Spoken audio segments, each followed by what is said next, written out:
Welcome to lily kitchen. ఈరోజు మనం prawn fry రొయ్యల వేపుడు ఎలా చేయాలో చేసి నేర్చుకుందాం. ఈ వీడియోని స్కిప్ చేయకుండా లాస్ట్ వరకు చూడండి. నచ్చితే సబ్స్క్రైబ్ చేయండి, బెల్ క్లిక్ చేసి లైక్ చేసి షేర్ చేయండి. ముందుగా మనం రొయ్యల్ని చక్కగా ఇలా ఒలిచిపెట్టుకునేసి నేను ఇవి 1/2 కిలో రొయ్యలండి. చక్కగా వీటిని మనం నీట్గా క్లీన్ చేసుకోవాలి. ఎందుకంటే కొంచెం స్మెల్ వస్తాయి కదా, నీచు వాసన. అది పోవాలి అంటే కొంచెం 1/2 స్పూన్ పసుపు, ఒక 1/2 నిమ్మ చెక్క వేసుకొని చక్కగా ఈ విధంగా కలిపేసి వాటర్లో క్లీన్ చేసేసుకుంటే ఆ వాసన అంతా పోయి నీట్గా శుభ్రంగా దీంట్లో ఇసుక ఏమైనా ఉన్నా కూడా నీట్గా క్లీన్ అయిపోతుందండి. ఈ విధంగా పిండేసి మనం పక్కన పెట్టేసుకుందామండి. ఈ విధంగా పక్కన పెట్టేసి చూడండి, నీట్గా క్లీన్ అయిపోతాయి. ఫ్రెష్గా రొయ్యలు పక్కన పెట్టాను. ఇప్పుడు మనం వీటితో ఫ్రై చేసుకుందాం. ముందు స్టవ్ వెలిగించుకొని ప్యాన్ పెట్టుకొని ఆయిల్ యాడ్ చేసుకోవాలండి. ఆయిల్ కొంచెం హీట్ ఎక్కాక ఆవాలు అంటే పోపు దినుసులు అవి వేసుకోవాలి. అవి కొంచెం వేగాక ఆనియన్స్ కట్ చేసి పెట్టుకున్నాం, వెల్లుల్లిపాయలు, ఉల్లిపాయలు మనం కట్ చేసి పెట్టుకుంటాం కదా, అవన్నీ చక్కగా వేసేసి పచ్చిమిర్చి వేసేసి మనం ఫ్రై చేసుకోవాలా.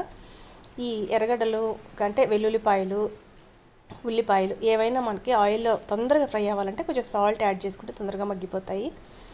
ఇదండి అల్లం వెల్లుల్లి పేస్ట్. ఇందులో నేను కొంచెం ఎండు కొబ్బరి, కొంచెం జీలకర్ర, ధనియాలు కూడా వేసాను. చాలా టేస్ట్గా ఉంటుంది ఆ పేస్ట్ అండి, అది వేసాను ఇందులో. బాగా మనం ఈ ఆనియన్స్లో అంటే ఉల్లిపాయల్లో చక్కగా కలిసిపోయేలాగా మనం ఫ్రై చేసుకోవాలి. సిమ్లో పెట్టుకొని కరివేపాకు వేసేస్తున్నానండి, కర్రీ లీవ్స్. ఇవన్నీ బాగా చక్కగా ఫ్రై అవ్వాలి. ఎప్పుడైతే మనం ఇవన్నీ పర్ఫెక్ట్గా ఫ్రై చేసుకుంటామో అప్పుడే ఏ రెసిపీకైనా కమ్మటి వాసన, కమ్మటి టేస్ట్ వస్తుంది. ఇప్పుడు మనం నీట్గా క్లీన్ చేసి పెట్టుకున్న రొయ్యలని వేసేస్తున్నాను. చక్కగా ఈ రొయ్యలన్నీ కూడా బాగా ఈ మసాలాలో కలిసేలాగా ఫ్రై చేసుకోవాలండి. మనకాడ రెడీమేడ్గా పేస్ట్ ఉంటే పర్లా ఆ పేస్ట్ వేసేసుకోవచ్చు, గరం మసాలా పేస్ట్. లేదంటే సపరేట్గా పౌడర్స్ ఉంటే కూడా మనం ధనియాల పొడి, జీలకర్ర పొడి అట్లా కూడా యాడ్ చేసుకోవచ్చు. ఇవి కొంచెం ఫ్రై అయిపోయిన తర్వాత మనం టేస్ట్కి సాల్ట్ సరిపోకపోతే, నాకు సరిపోలేదు అందుకే నేను యాడ్ చేస్తున్నాను. కొంచెం సాల్ట్ తక్కువే వేసుకోవటం ఆరోగ్యానికి మంచిది. ఇందులో సాల్ట్ సరిపోలేదు కాబట్టి నేను యాడ్ చేశాను కొంచెం. ఇప్పుడు మనం మూత పెట్టేసి ఒక 5 మినిట్స్ సింపుల్గా మీడియం ఫ్లేమ్లో ఉడికించుకోవాలంటే అవి బాగా ఉడకాలి కదా. చూడండి, ఇందులో వాటర్ ఊరిపోతుంది బాగా. మనం ఏం వాటర్ యాడ్ చేయబడలేదు, వాటర్ ఊరుతుంది. ఇప్పుడు మనం పసుపు వేసుకోవాలి. 1/2 స్పూన్ పసుపు వేసాను. ఇప్పుడు మరలా మనం మగ్గబెట్టాలండి. వాటర్ అంతా ఇంకిపోవాలి బాగా. ఒక 3 మినిట్స్ కనుక ఉడికిచ్చేస్తే చక్కగా ఉడికిపోతుంది, ఇంకిపోతాయి వాటర్ అని. ఇది గరం మసాలా పౌడర్ అండి, ఇది రెడ్ చిల్లీ పౌడర్. చక్కగా ఇది చాలా టేస్ట్గా ఉంటుందండి, చాలా అంటే స్పైసీగా ఉంటుంది, చాలా బాగుంటుంది, కమ్మగా ఉంటుందండి. ఈ విధంగా మీరు ట్రై చేసి చూడండి.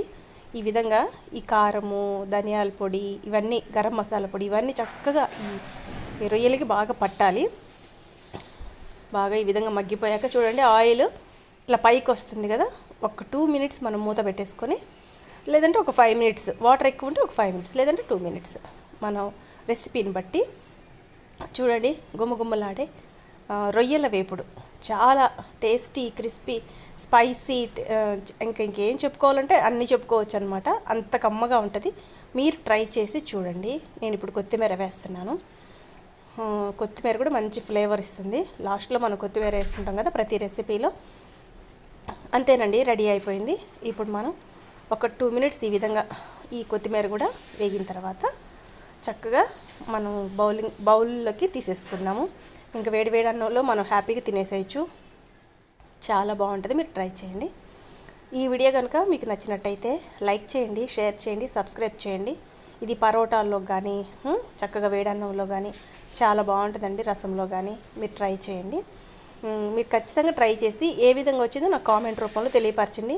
లైక్ చేయటం మాత్రం, షేర్ చేయటం మాత్రం మర్చిపోవద్దు. ఈ వీడియో చూసినందుకు చాలా ధన్యవాదాలు.